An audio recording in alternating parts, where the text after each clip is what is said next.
In 1986, at age 28, I was buying my first home. It was small, an older house built in 1946, but it was cute and had character, and I loved working in my yard. Up until that point, I felt my life had been fairly normal. Sure, I had a rough childhood and some horrible experiences, but it wasn't any different than everybody else's, right? Little did I know that a veil of amnesia was about to be lifted and my prevailing reality unraveled. At my new home, strange occurrences began disturbing me. One night, I saw a monkey-like creature with long, spindly arms squatted behind my bedroom door.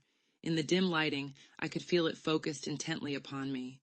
I sat up to get a better look, saying aloud, "What is that?" As I did so, it rushed forward to the foot of my bed. Fear swept over me as I fell back, unconscious. On another night, I saw a small, smooth-skinned gray creature with a large, round head pass right through a closed bathroom door. But I was like, did I really remember seeing that? Then there was the pesky problem of finding the front door standing wide open in the mornings.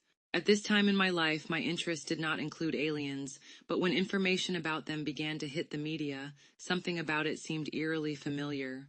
I shared my suspicions of alien activity with my younger brother, Troy. He just happened to have a childhood friend in Houston, where I lived, who knew an alien investigator. In fact, this friend was hosting abductee support groups in his home. What a huge coincidence. Troy then told me that he had already told this friend about me, how his sister had unusual psychic abilities. He encouraged me to contact him to connect with the investigator.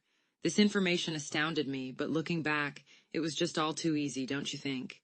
So, in February 1992, I contacted what would turn out to be a prominent alien investigator and joined the Houston UFO chapter, HUFON, and their small abductee support group.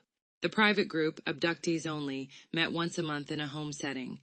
I had a handful of hypnosis sessions with the investigator, which did not amount to much. My personality is quite reserved, so I was not a shining star. But as happenstance would have it, by the end of the year I became part of the December 1992 mass abduction of the HUFON Abductee Support Group, as codenamed DM9-2003JA.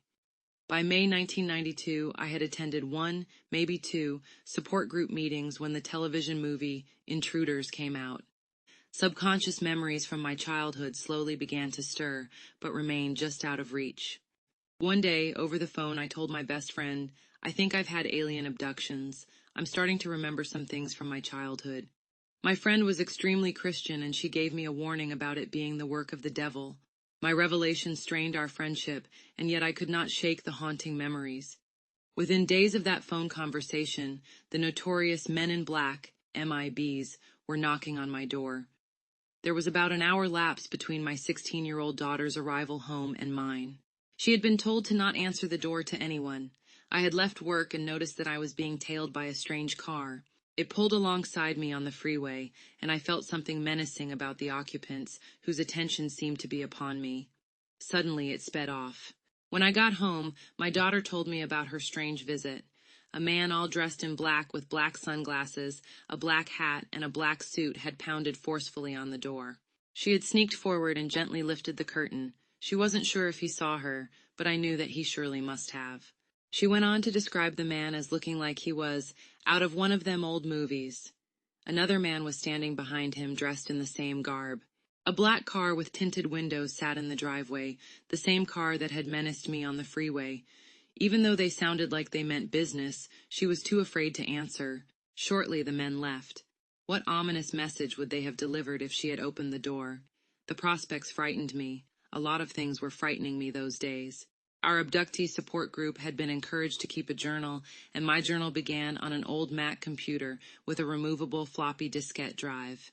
Those first entries in 1992 would one day lead to this book. I became determined to recover my childhood abduction experiences. My single motivating desire at the time was to remember what happened in April 1976, the day my older brother died. Something significant had occurred in the woods, and no one and nothing was going to stop me from remembering.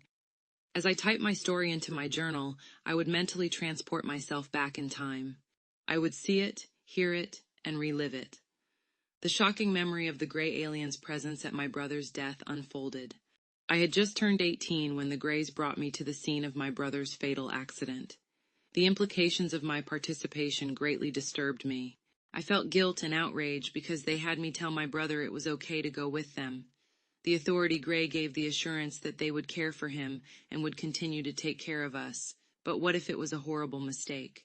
What if it was all just a grave deception? I was scared and didn't know what to do. There was nowhere for me to turn. In 1994, 2 years into processing memories of my childhood abductions, and while dealing with ongoing abduction experiences, I started having past life memories.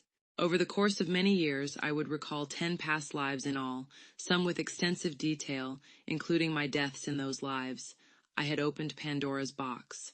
My subconscious mind seemed to be doing a total memory dump. As if this time in my life was not mentally and emotionally demanding enough, I enrolled in nursing school.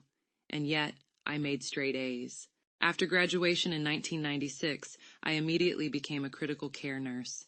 Even though what I am about to share with you is comprehensive first-hand encounters with an alien presence, I do not claim to know their agenda, nor am I some kind of alien emissary go-between. I am not a writer by profession, so please keep that in mind. I will simply tell my story as truthfully as I can.